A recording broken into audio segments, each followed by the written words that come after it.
Uosukaisen Ville, töissä KSPR:llä projekti-insinöörinä ja nyt ollaan täällä Pahkakosken tuulivoimapuistolla ja tässä voimalapaikalla numero 29.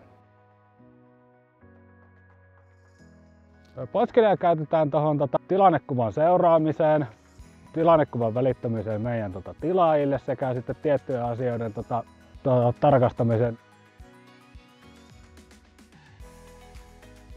Podskadian avulla olen onnistunut ratkaisemaan sellaisen ongelman, että meillä muuttui noiden apunostotaskujen puomitukien korko.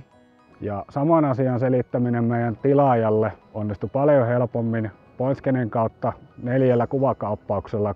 Se visuaalinen anti, mitä siitä saa mittatiedon kanssa, niin se on tosi näppärä.